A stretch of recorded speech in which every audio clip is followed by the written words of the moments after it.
Wonderful. Hello, everybody. My name is Isis Kraus. I'm the Chief Strategy Officer here at Philanthropy Together. We are a field catalyst for collective giving. That means we do convenings and trainings and workshops and storytelling and awareness for the cause of collective giving. And that's everybody from everyday givers and giving circles up to high net wealth individuals and funders inside of collaborative funds, aiming to make the world a more collective place through this incredible practice. We've built up a whole community of collaborative funds all around the world, and today you will hear from three of them working on narrative change in really substantial ways. So we're so excited for this session. This is one of a monthly series of webinars for the collaboratives community. We've done webinars on MEL practices, on messaging around collaboratives, around business models. And today we're diving into the narrative change practice, knowing that many, many collaboratives use narrative change as one of their strategies. So without further ado, I'm so thrilled that we have Darren Isom here, partner at Bridgespan. And if you don't know Darren, afterwards, please Google the Dreaming in Color podcast that he has hosted for several seasons. Bridgit Antoinette Evans from Pop Culture Collaborative has been on that podcast, which is a great episode. We'll pop it in the chat. And we are so looking forward to this conversation. So Darren, I will pass it to you. Isis, thank you. Very excited to have this conversation with such a great group of folks. Also, thank you for the plug for the podcast. It is a fun conversation and always really enjoy those in our fourth season now. Really, really fun work. Real excited to be having this conversation for a number of different reasons. And just as a quick framing, two things that come to mind. One, I'm reminded all the time of the words of Donald Hollowell, who was an old civil rights attorney who fought in the days of Thurgood Marshall. Used to always say that for any movement, any work from a social justice or progressive perspective, there are two battles happening at any given moment. There's the courtroom battle, which happens in the courtrooms and legislatures and the governor houses, the legal battle. And then there is the kitchen table battle. And the courtroom battle, he said, you win and you lose. You lose more than you win. And those wins come few and far between. But the kitchen table battle is the battle for the narrative. And you can't ever afford to lose the kitchen table battle, because the kitchen table battle gives you the energy and the fuel to win those courtroom battles over time. And so as we talk about narrative work today, I want to be reminded of that kitchen table battle and winning that kitchen table battle, the battle for the narrative. The others, I think it's important for us always, as I start into these meetings now, I joke and I start with, what a time to be alive. We are living through a moment in general. And I think it's important for us to acknowledge that moment. Otherwise, proceeding forward can feel very much so like gaslighting. That said, I like to think of the fact that, in the past 5 or 10 years, we've lived through a huge equity, justice, growth spurt as a society. What good looks like now is very different than what good looked like only 5 years ago, right? And with all growth spurts, you wake up, you look up, and you realize that your clothes, your systems, your narratives don't fit anymore. And that's where we are now. I think it's important for us to acknowledge all the work that's been done to get us to where we are, but also acknowledge that we're at a point now where we're in need for new narratives, new stories, new ways of thinking about the world and understanding the world itself. And we're lucky to have the right people on to help us with that as well. People from the communities of color that are most impacted by the issues, but also are experts at storytelling and narrative creating and calibrating the world that we live in to tell new narratives and stories. And so, as I wrote about in my work around understanding the values and the perspectives that leaders of color brings to the work, leaders of color are really, really good at narrative work. They're really good at making sense of the world and creating narratives and stories to help us understand the world itself. And as a philanthropic world, we have to be really, really thoughtful about how do we fund those folks to do the work well? How do we make sure we protect our investments from an impact perspective, from a programs perspective, by investing in the narratives and the people who are driving the narratives that allow that work to exist beyond time and be sustainable and thoughtful. So those are my framing thoughts for the conversation. Hopefully that works. I am talking with some brilliant Black women who represent the diaspora. And so really excited to be in, I love diasporic conversations. And so, today we'll talk with a few folks. So we'll have Bridgit Antoinette Evans, the CEO of Pop Culture Collaborative, a collaborative fund resourcing the pop culture narrative change field in the United States. We have Maxine Thomas-Asante, the program manager for the Power Pop Fund. Sorry, Maxine. A collaborative fund based at Comic Relief that supports narrative change practitioners in the UK. And we have Moky Makura, the executive director of Africa No Filter, a collaborative fund that resources the narrative change ecosystem on the African continent. So a great group. They're all looking good on this Monday morning. Happy for that as well. And with that, I'm going to jump in. I think the first question I would love to throw to each of you, and Bridget, I'm going to have you start. We're in a unique moment in this work where everyone is talking about narrative change. It's popping up all over the place. Everybody's kind of narrative change strategy. We need to fund narrative change. But most people still don't fully understand what narrative change even is. So let's level set. Let's get a common definition, or at least a common working definition for this conversation. Each of you taking 1 minute to share, what is narrative change for you? How would you define it? And Bridget, I'll throw it to you to kick us off. Sure, 1 minute. I know, right? Everyone. Oh, great to be here. Great to be in this conversation. It's actually a conversation that I've dreamed of having for a long, long time. So that's why I have a big smile on my face. I think in response to the question, Darren, I would start by talking about the concept of narrative oceans. At the Pop Culture Collaborative, we talk a lot about narrative oceans. We believe that all of us, millions and millions of us every day, are immersed in a kind of ocean. Instead of water, there is narratives and stories and behaviors and norms and ways of being, and all of this information that is swirling around us and shaping the way that we make sense of the world and make decisions in the world. And on a good day, narrative oceans are making us stronger, more connected, more accountable, and just people. Think about the narrative ocean that Tarana Burke gave birth to through the Me Too movement, this kind of like groundswell and of waves of ideas and new ways of being and new levels of accountability, storytelling that really compelled millions of survivors to actually rise up and not only like make themselves heard, but actually change systems and structures of society. But when you think about Black Lives Matter and Love is Love, United We Dream, these aren't just slogans. These are actually whole narrative oceans that have reshaped the way that people think about the world around them. So that's on a good day. But on most days, the narrative oceans that we're immersed in are toxic. They are really distorting how we think about who belongs and who doesn't.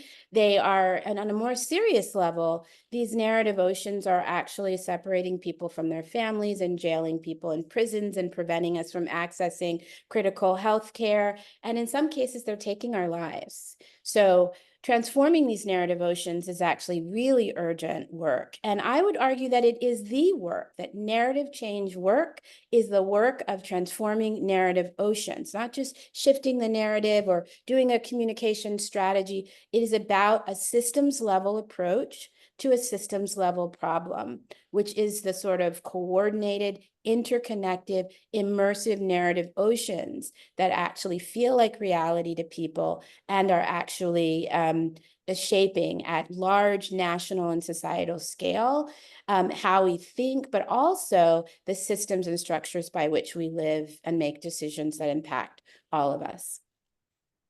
That is a wonderful starting point. Love the narrative oceans piece. Maxine, I'm going to pass to you next. You have your minute. Thank you. Also, so happy to be here and be part of this conversation. Poet Chris Abani has a quote, which I paraphrase, which says that with any theory, we need to be able to embody it and explain it to a 5-year-old for it to be functional. And so I always try to hold myself accountable to that. And at its most fundamental level for me, narrative work, narrative shift work is about an appreciation, a deep appreciation of the importance of one's word, an understanding that our voice and our word has the power to create images and stories and knowledges, and that that power is something which is deliberate and intentional and not just by the by and random. And so this is something that happens at an interpersonal level. It's about integrity and our relationships and our ways of knowing, but it's also deeply structural. And that's where I tie into the wonderful narrative oceans piece that Bridget has broken down expertly in a very short space of time. that there's an importance in the fact that what we know and how we know is not just individual, but collective. It's about our society. It's about the knowledges that we've been birthed into and how we interrogate and how we learn and how we become sensitive to considering the intentionality and the power dynamics behind those. And so if that's how we understand narrative, then how I would speak to narrative shift is about us taking the time to confront the narratives that shape our realities and the ways that we understand the world.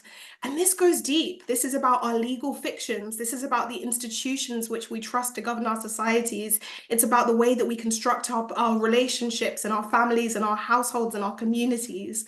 It's about how we understand innate human nature, and also how we understand resources.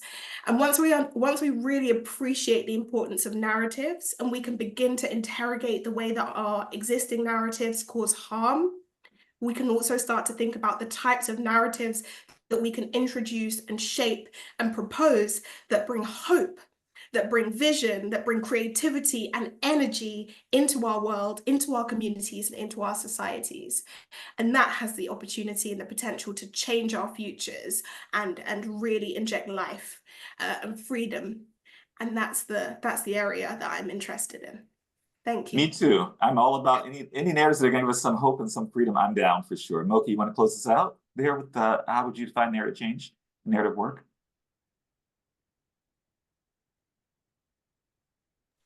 I wasn't going to be that person who left my button on mute, but I was. Sorry. Hi, everybody. But I'm going to try and do what you suggested, Maxine, which is make it understandable, not to a 4-year-old, but to a 2-year-old. I'm going to start with a really quick story. As a Nigerian, I was at a train in Germany, and there was a Swedish businessman that got on the train. We got to speaking about Africa. He'd never been before. I asked him why. He actually didn't want to tell me, but eventually he said, well, he thinks Africa is a very sad place. It feels like a place of poverty, and it's just not somewhere he wanted to go. And when I asked him how he knew that, he said, well, I've seen documentaries, I've read papers, I've seen, films about Africa. And that to me talks about narrative, because he had made a decision on whether or not he was going to visit a whole entire continent based on what he'd seen, the narrative around him, the stories that he was told. And that to me is why I do the work I do. Narrative change is critical. We're a very focused, mission-aligned, organization. We're working to change the narrative about Africa. And in order to do that, we need to change the stories that feed that narrative, because we know the power of stories. They inform, they inspire, they educate. And we want to harness that for change, because I think there's another Africa that people are missing out on. And Moky, that was a great tee up for the next question. I'm going to start with you with this one. Each of your funds was created to solve a problem or build an opportunity in your specific societal context. You started already talking about that. Help us understand the cultural context that your fund was created and born into. And what were the barriers that your fund was designed to overcome? And also, what were the assets that it was designed to build on? And kind of how you think about your strategy, breaking down those barriers and building on those assets. Yeah, there's quite a lot in that question, but let me start about the cultural context. I always go back to 1985, which I don't know how many people in this room, I stopped asking who was born then, but anyway, who remember this cultural moment. You have to stop asking. You don't want to know the answer. I know. It just proves my age, but I was very young at that. But the point was, in 1985, something happened, which I think sort of became this moment for Africa. It was Live Aid. It was a big concert that happened in 1985, which in a way created this saving Africa industry. It was an entire industry. And I think that's part of the cultural context, because we're still living with that legacy of how people see the continent as this place where they come and help, as a place that sort of lacks agency to create the change, that's dependent, it just somehow is broken. And when we talk about the cultural context of Africa, to a lot of people, we've moved on beyond that. Africa is now the place with the best music in the world, Afrobeats, by the way, that we have amazing food, we have great films coming out. There's a whole cultural movement, and I feel the world's not really necessarily catching up in certain areas, and that area particularly is the development sector and the philanthropic sector. There's still a lot of that belief that we need to help Africa. It's not that we don't require help, but it's the terms of that help need to change. And one of the things that I think for us that we're trying to make sure that we do is showcase Africa in its entirety. People say to me often, what narrative are you looking to I know to put out about Africa, and I want a multiplicity of narratives. I don't want just, oh, we're creative, innovative, continent, because then it becomes a bit like a PR campaign for the continent. I'm always very careful because we do have issues. We're not, we have challenges like everywhere in the world.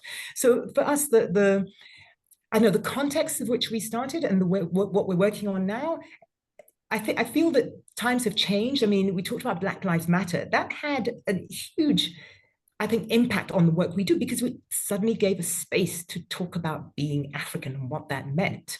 Even Me Too, there's all these movements that happen that seem to give, I don't want to call us the underdogs, or traditionally the underdogs, a voice now. And to a certain extent, Africa, we just felt we hadn't had the platform. But an organization like African Filters has come along, and we're saying, you know what? We have the platform. We now even have some funding. We can tell our stories. We have permission to do that. And that's what I think African Filter has sort of done. Not necessarily been the organization driving the change, but actually opening up the door to say, look, there is space to have this conversation now. So I'll stop there. No, I love this. And it's a wonderful quote. I'll find at some point, read this out loud. It's this idea of love is space, right? And so the idea of our giving space for these conversations, space for people to thrive is so much of the work. Maxine, I'm going to throw the question to you. Really think about how your funds, were created. What problems were you looking to solve, build? What assets were you looking to build on the work? Thank you. So for me, to put this as succinctly as I can, our world is suffering from a range of interrelated crises. We're talking about the climate crisis, racism, xenophobia, gender inequity, and on and on and on.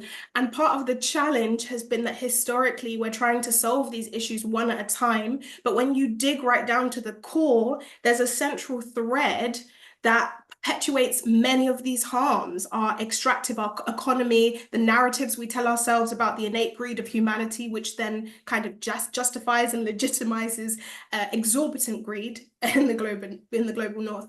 So there's something about, for me, understanding that at the core of many of our social challenges and environmental challenges are values issues, and that narrative shift and creativity and the arts gives us the potential and the tools to interrogate creatively, put that interrogation to the public in a way that is that can be understood, that can be felt, that feels more visceral, and to test alternatives, to test what else might be possible, and to almost experience that. That's what art gives us the ability to do, experience something that's not our reality.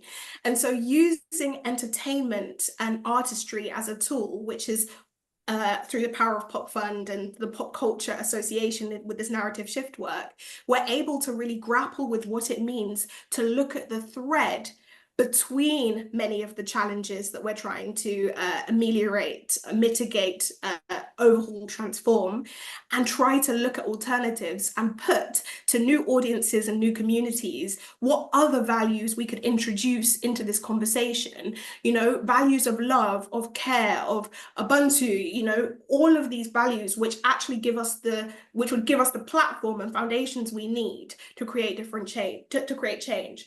And when I'm speaking about it in my day-to-day, we have wonderful work happening in the new economy movement, for example. We have wonderful work happening in the political sphere to look at how change could happen and what institutions we would need.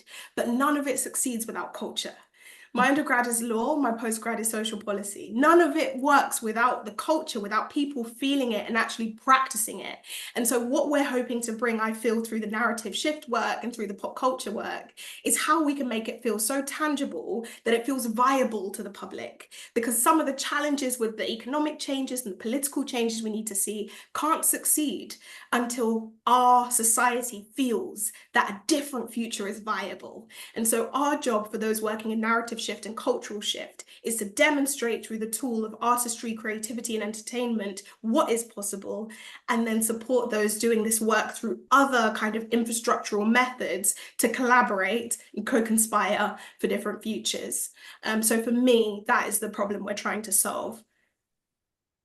And Maxine, I'm going to come back to that in a bit. I want to throw this question to Bridget before I come back. But you talked about this idea of instilling those values. I think that, as you mentioned as well, those are already working values that exist within certain communities. Like those are the people are already doing this, right? So this is not creating something new. This is in many ways elevating what's happening already successfully. But I want to come back to that. But I want to, Bridget, I want to give you a space just to talk a little bit about the barriers. Oh, here in the good old United States, the things we're working. Oh, what a time to be alive! What a moment! What a moment! And nobody signed up for any of this. Nobody. You know, I think that one of the things that I've learned in working alongside Moky and Maxine in these different contexts is that there are so many cultural trends and themes that are rising that are actually shared across a lot of different societal contexts. And then there are things that are very, very specific in their particular context. In the context of the US, I think about it both at the societal cultural level and also at the like field sector level. There are like two realities working. At the societal level in the United States, you know, this was 7 or 8 years ago when the collaborative was being conceptualized.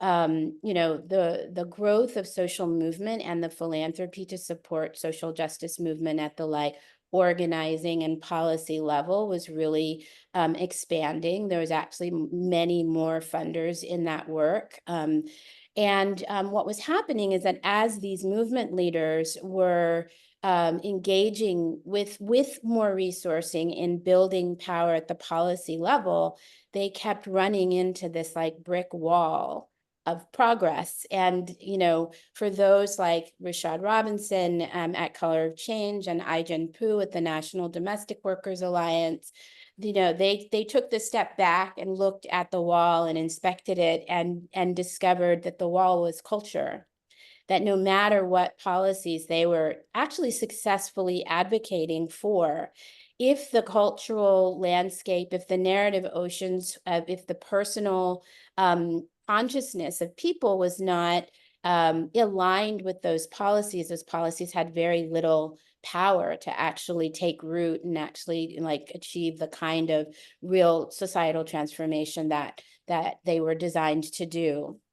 And so there were movement leaders who were growing in that awareness, beginning to speak into philanthropy about the need to be investing in narrative work. And there was also this landscape of issues and sort of cultural kind of energy happening in the US around, you know, Black Lives Matter was becoming a more powerful movement in that time frame. There was a lot of deep anti-immigrant sentiment that was building. The kind of like the nicks and pricks in the gender justice infrastructure were beginning to become much more clear at that point. The real deep narrative work to undermine the science of climate was rising in that way. So there was like a kind of pro-authoritarian Christian nationalist force that was actually evolving into organized movement that was really embracing systemic narrative harm as a strategy, right? Like, and so between those two forces of movement leaders realizing that culture really was a space where power needed to be built, and these kind of like very like anti-justice forces that were beginning to rise up and organize and invest significantly in culture, those two things began to sort of operate together and create a real momentum around the need for a systemic solution, a systemic response. And so I mentioned that like systemic narrative harm, narrative change work is systems level work. The Pop Culture Collaborative was created as a systems level response. It was created to be a force multiplier and field builder, bringing together movements and the pop culture and media industries, cultural and narrative strategists and researchers, and everyone in philanthropy into one deeply connected, coordinated field that could begin to contend for the narrative oceans at the scale of millions, tens of millions, ultimately hundreds of millions of people. And so we remain like 7, 8 years in now, the largest and sole funder of the sole fund that is specifically focused on resourcing the pop culture narrative change field in this country.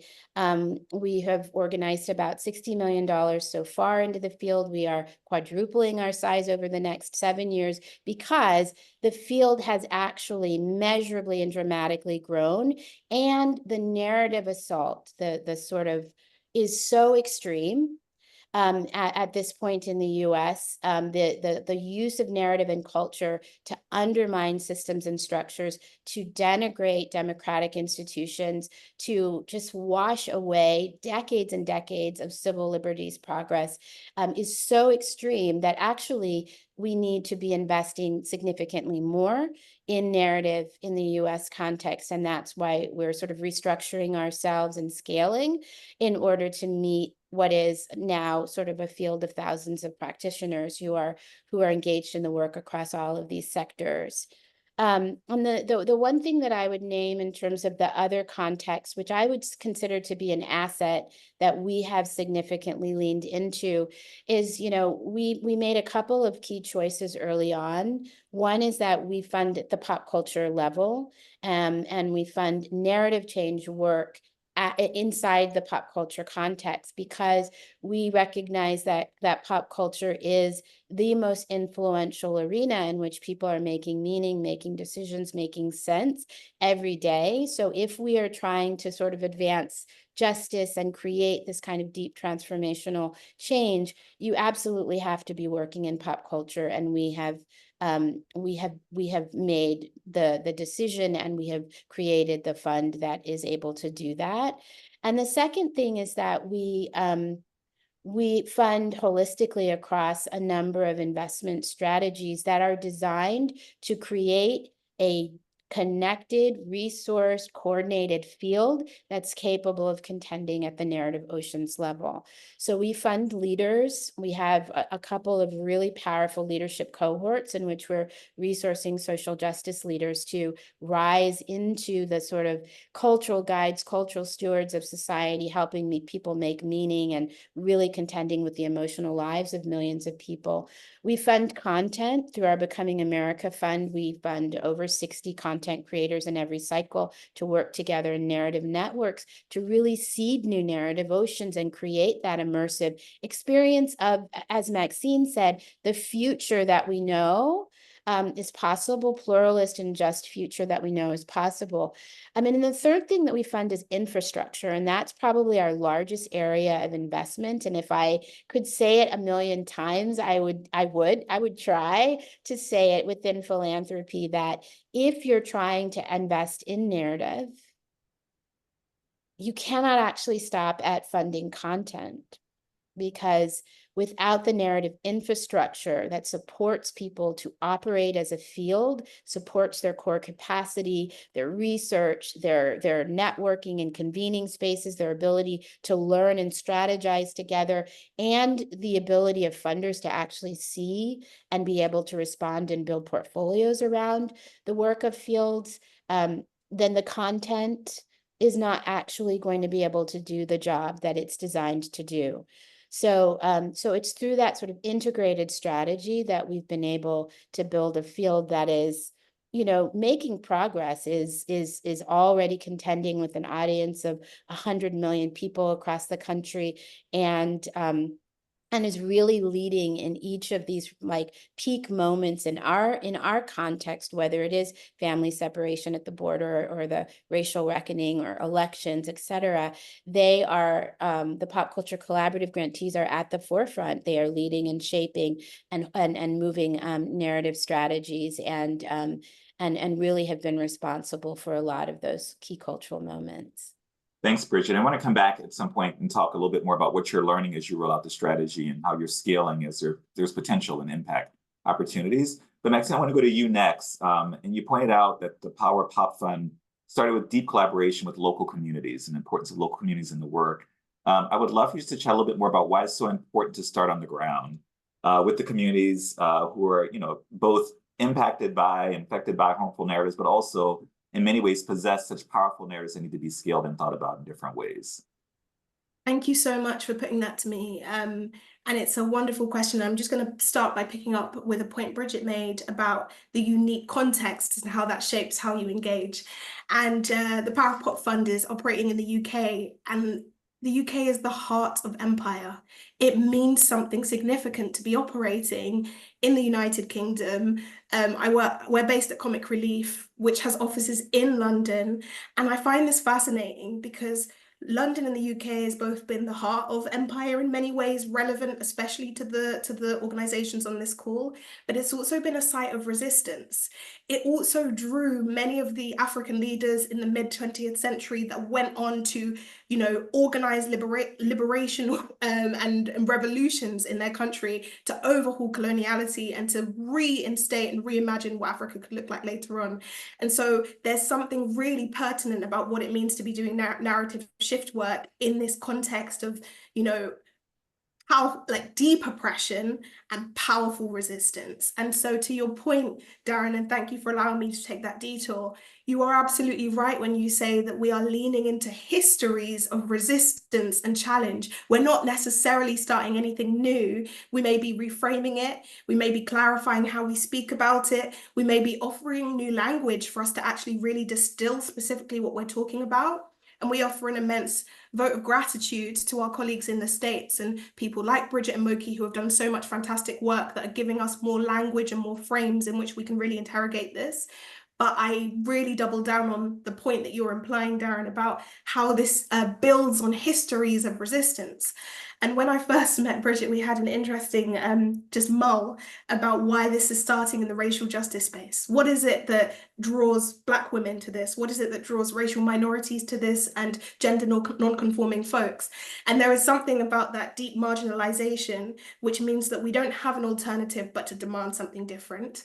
And that radical imagination has been a tool for survival for our communities. The oral histories have been a tool of record keeping and organizing for our communities. And that art is how we protest. You know, when you look all the way back to Negro spirituals, all the way back, I'm Ghanaian and Jamaican. And when I look back to the history of my people, the Ashanti people, and how we gathered around our talking drums, all of this around creativity and music and entertainment is not new. You are absolutely right. But we do take the creative license to offer new languages and new tools for how we can think about this in a modern context, which draws on the creative industries and what this means when we're talking about sectors, to draw on Bridget's point again, what it means when we're trying to have conversations in sectors that speak entirely different languages.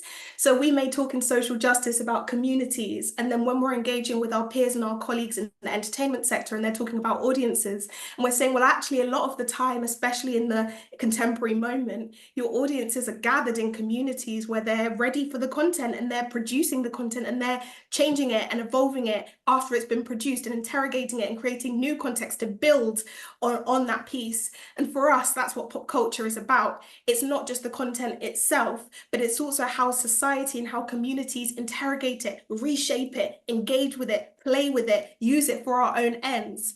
And that is all part of this play and of this entertainment. And that is why working with local communities is important, because it is about the content, but it's not just about the content. It's about the conversation that comes before and afterwards. It's about the way that we use that to make change. It's the way we use that to bring new people and new voices into the conversation. So this is inherently about communities, about learning from the historic organizing and honoring the ancestors and the people who've come before to do this, about how we engage people where they are and stop trying to force them into our tools and our logic and our ways, but also to meet people where they already are, the music they listen to, the TV they watch, the content they consume, and how we can draw this conversation to be cross-sectoral with all of the relevant stakeholders engaging in this ongoing way with a collective vision for the world that we want to build with that intentionality.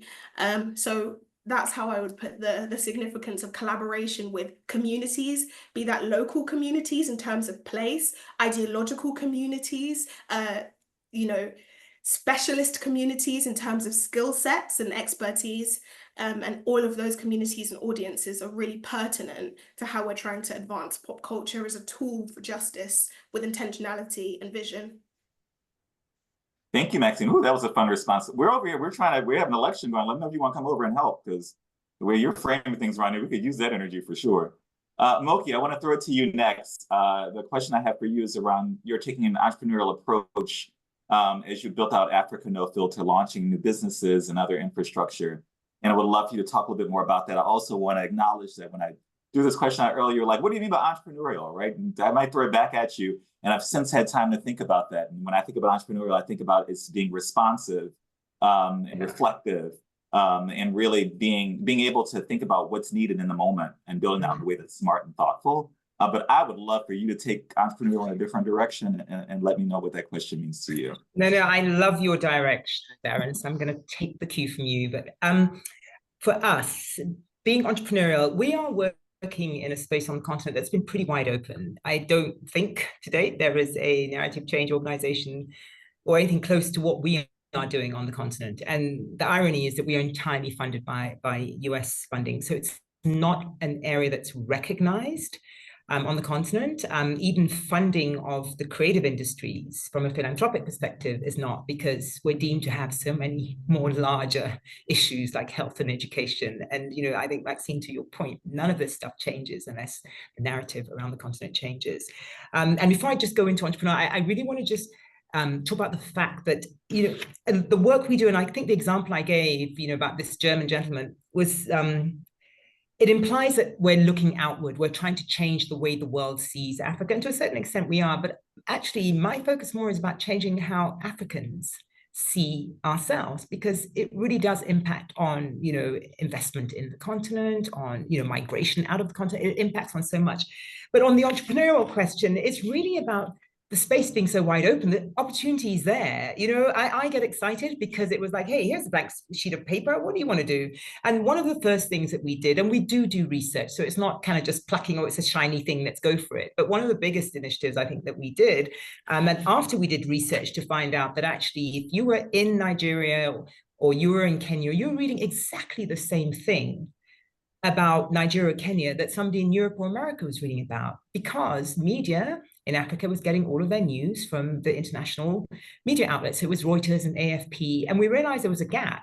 And actually, when we did focus groups with media editors, some of them were like, well, you know, I'm not really that interested in, you know, South Africa. This was a South African editor saying, I'm really not that interested in what happens in Nigeria, because we've been led to believe that we're, you know, ourselves by the media, that we're not, you know, worth knowing much about, you know. So we realized there actually was a gap. So we formed an agency. We created a news agency exactly to fill that gap about how you get information about other African countries, because we weren't getting it from the global north. So we had to create that. And so right now, Bird has 150 media clients that we serve, and we put out 2 narrative changing stories a day. And that's a very broad thing to do across the continent. But essentially, we advocate for 2 types of stories. One are stories, well, we call them better stories, just stories that show the progress we're making on the continent, stories of people doing amazing things.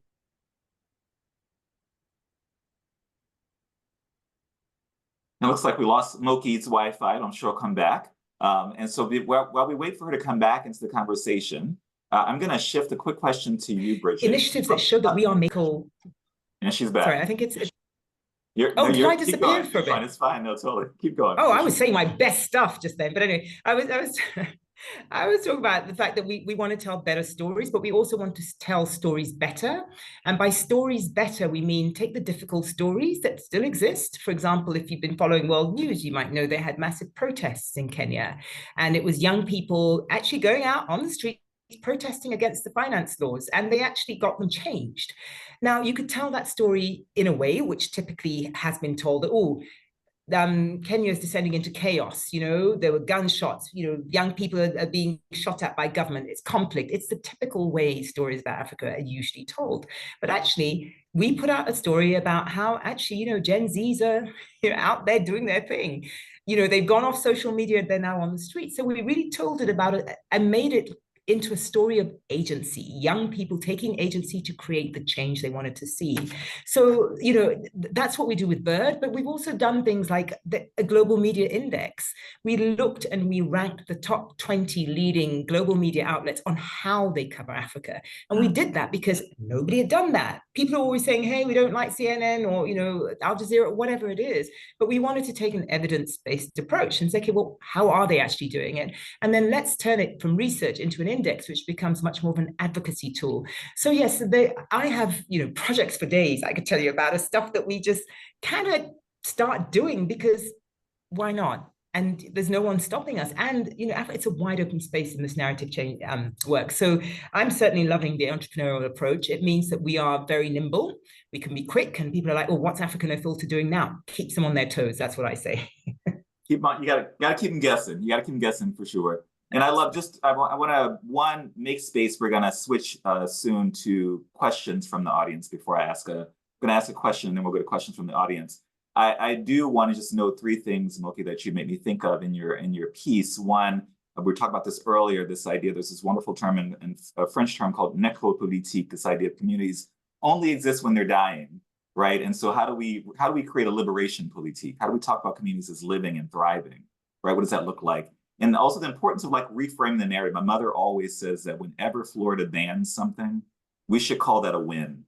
That means that literally whatever it is working. A Florida ban means we won in some ways. Ban the gays are winning, clearly, right? Like, so how do we reframe even the language around that work? And that comes even, I think about Urvashi Veda, who was a mentor. And Bridget, I shared this story with you before. The Donors of Color Network, we're having an event trying to solve the world, and we're feeling hopeless and helpless to some degree. And she got on Zoom and she looked at us and she's like, I know the world feels overwhelming right now. It's easy to feel some degree of hopelessness and helplessness, but this is what winning looks like. Winning looks like chaos. When you're uprooting broken systems and creating new ones, right? Look around the room. This is what a winning team looks like. Keep doing the work. And so how do you frame things in a way that people get the energy they need from the work and also recognizes the world that we're in?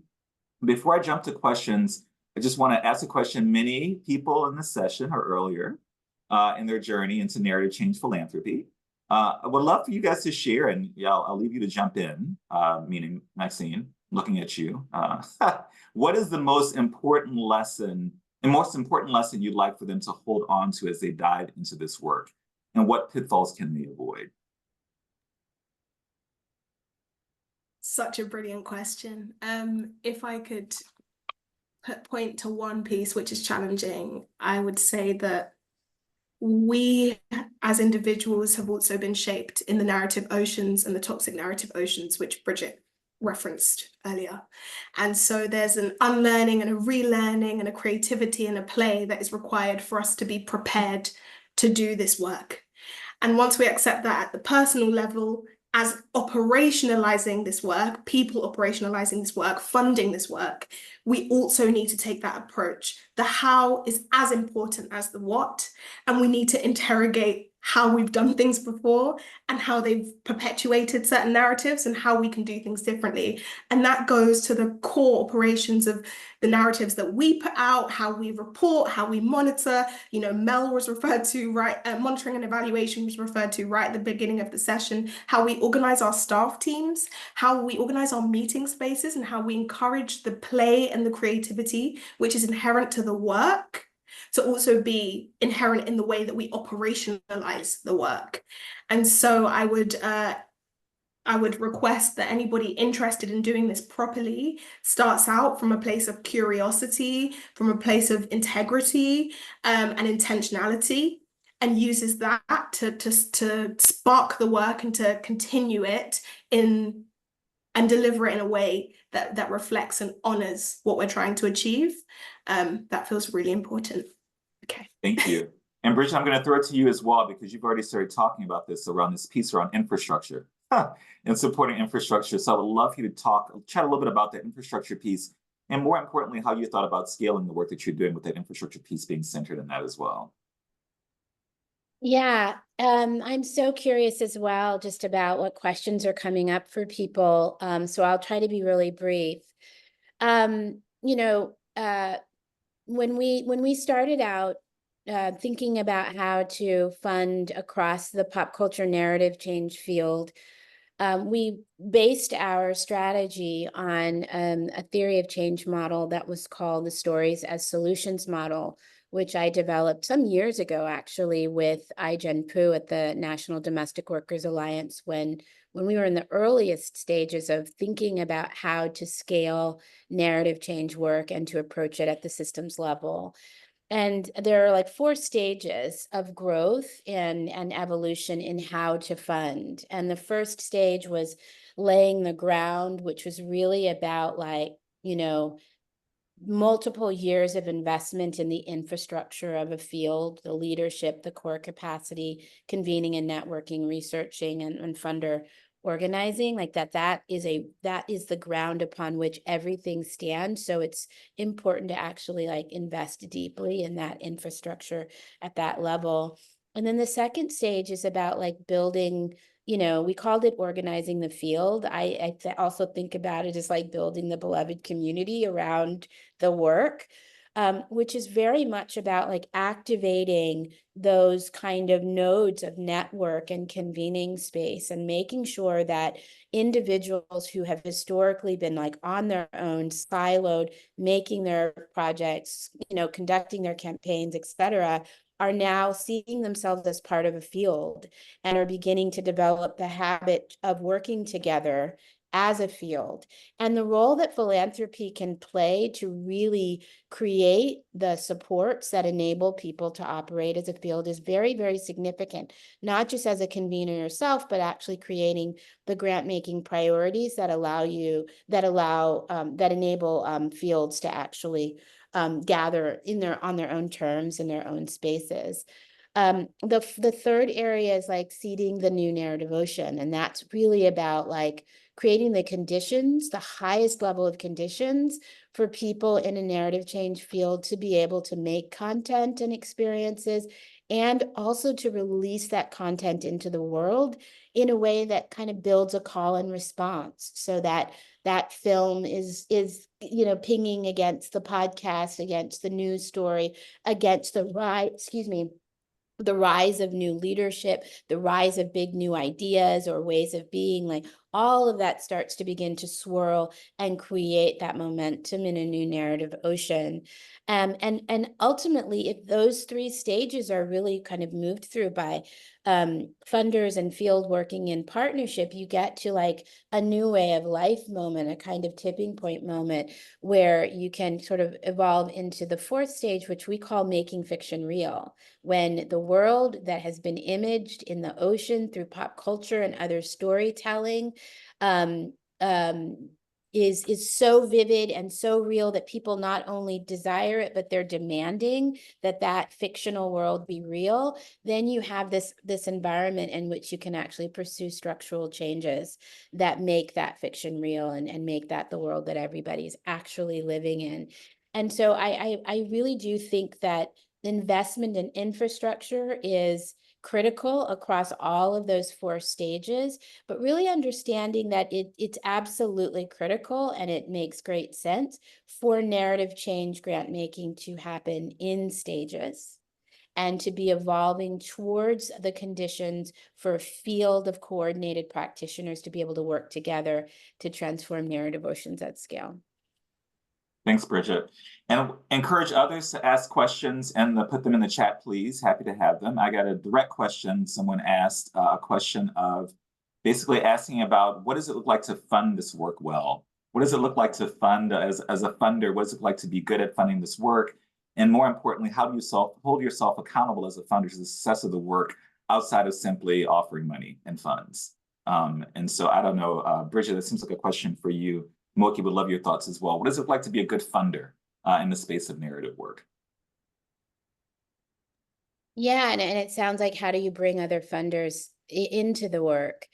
You know, I actually think that Maxine, you mentioned earlier that, you know, being a good funder has the same standards, regardless of what you're funding, being accountable inside of the work, creating a culture inside your organizations that mirrors the values that you're trying to advance, you know, in the world around you, being accountable to the ways in which the current philanthropic system is actually not aligned with the goals of creating just society, right? There are, you know, really incredible people at Villanueva and others who are really trying to sort of name the fact that the way that wealth is managed and perceived and hoarded, quite frankly, inside of our current philanthropic systems is in need of evolution.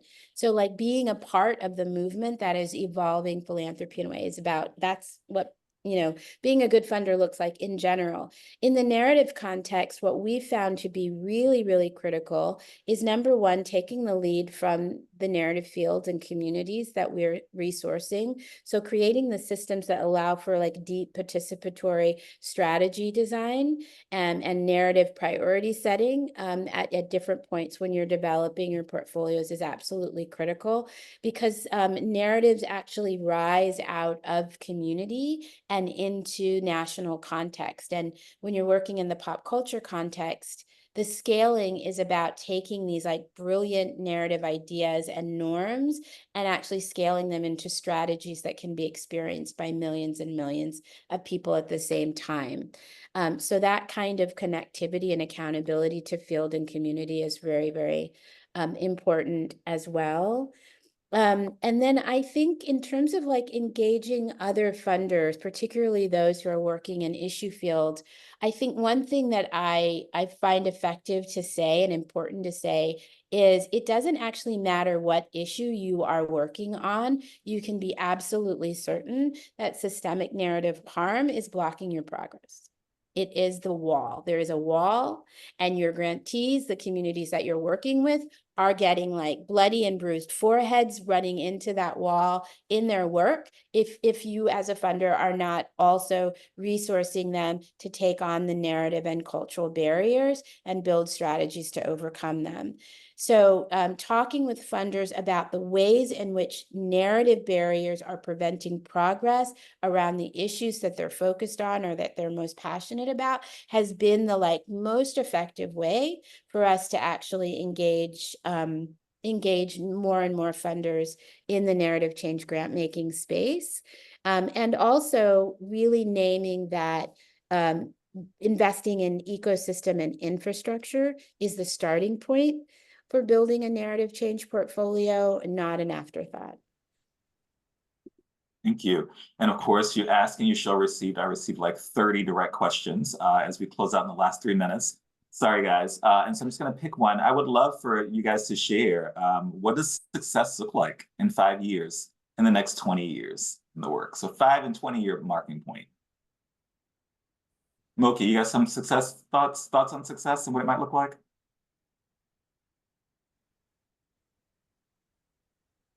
I think I lost her. I hear you. I didn't hear anything. Yeah, there you go. There you go. Success, yeah, 5 years, 20 years. I didn't hear the question. What does success look like 5 years out? Sorry, just say that again. Yeah, of course, of course. What does success look like 5 years out, 20 years out? I think 20 years out, definitely we shouldn't be around. Honestly, I think if Africa No Filter is around in 20 years' time, we have failed miserably.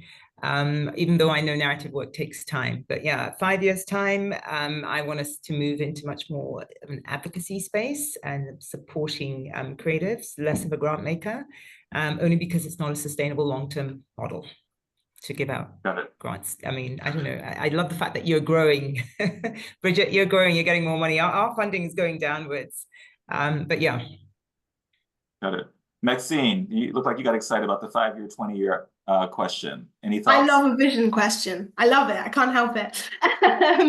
But for me, in 5 years, it's about having more opportunities for creatives who are trying to tell different stories to be able to do so unapologetically. So to have made progress at removing the barriers in these industries which are preventing these stories from being told organically, and almost alluding similarly to Moky's point, if we can remove some of the obstruction and some of the barriers, this work can start to flow more organically, because these creatives do exist and these visions do exist, and these communities, to your question earlier, Darren, are already in existence and doing this thinking and having these ideas.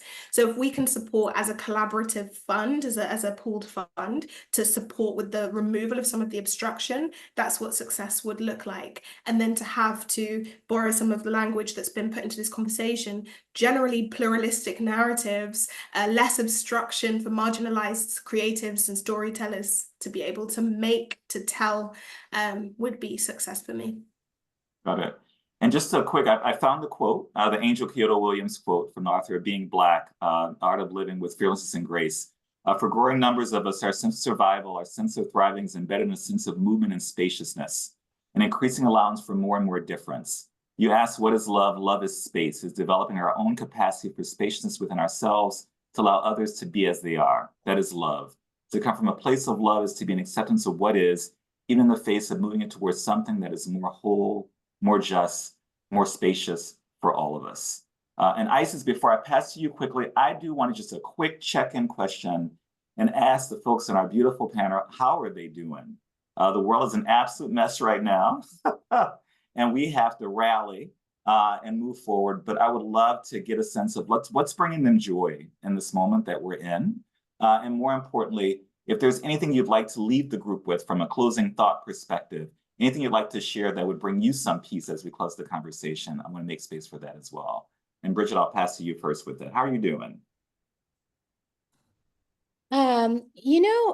Thank you for asking. I think that you named at the top of the session that, that as Black women who are leading narrative efforts, these are extraordinary times.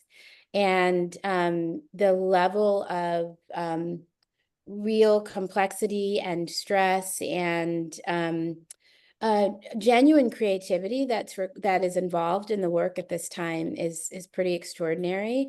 I am doing all right, and I have an incredible team here in the US. We are getting up every day and doing this work inside of a community of narrative change practitioners across movements and entertainment and strategy and research and all of the spaces that is incredibly inspiring and tenacious. And so today I'm feeling hopeful and really, really like I have a lot of clarity of purpose right now.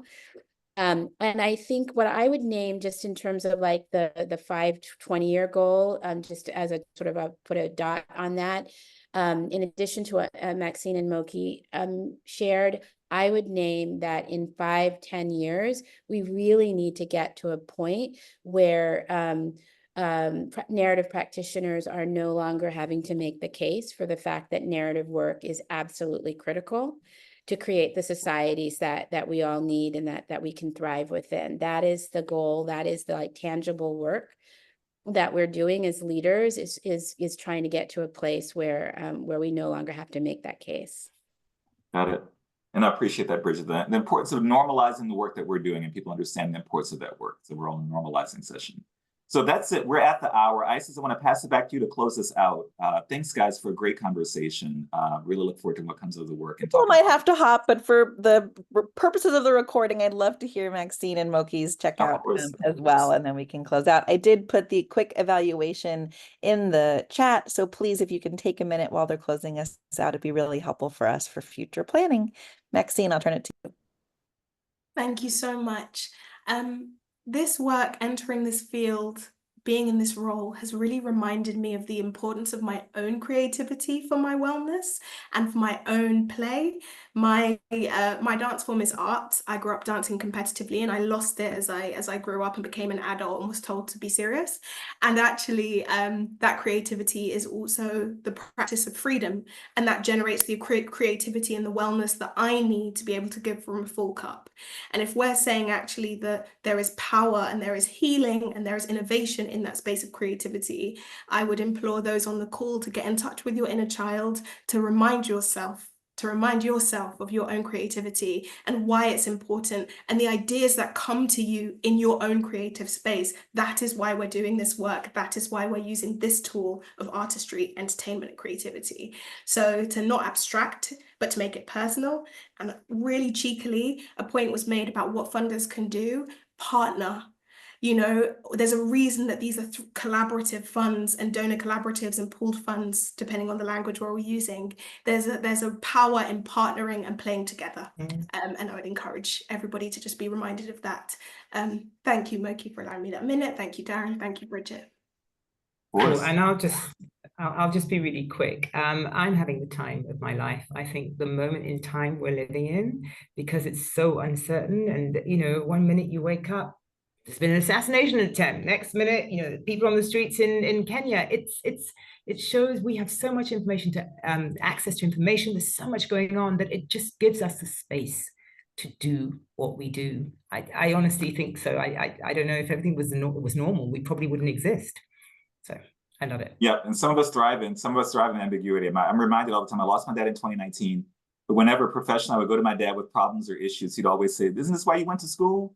Right. So this is literally this is why we went to school. So here we are, right? And Maxine, I want to also just bring home the point. I made the reflection, you know, some 56 years ago, all of our leaders within the Black American social justice and racial justice movement, they were ministers. They were all reverend something or another. And you look up, and now they're all artists. There's something to be said by how artists are now trusted with envisioning a new world and allowing us to live into it. It's a very beautiful situation to be in. So thankful for all of you. Embrace your inner child, embrace your inner artist. That's what we need right now. That's what we need right now. Thanks, guys. This was fun. Can we do this again soon? Seriously? Over cocktail? Thank you, Darren. I'd like to. Yeah, no, thank you, Darren. Thank you, Bridget, for the vision. Thank you. Bye, guys. Thank you all so much for being here. This recording will be posted on our YouTube channel and on the website. Take 1 minute to fill out that evaluation and come back to another Collaboratives community session next month and the month after and the month after. More great sessions to come. Thank you, Darren. Thank you, Bridget. Thank you, Maxine. Thank you, Moky. So inspired by all of you. See you all soon. Bye. Thanks,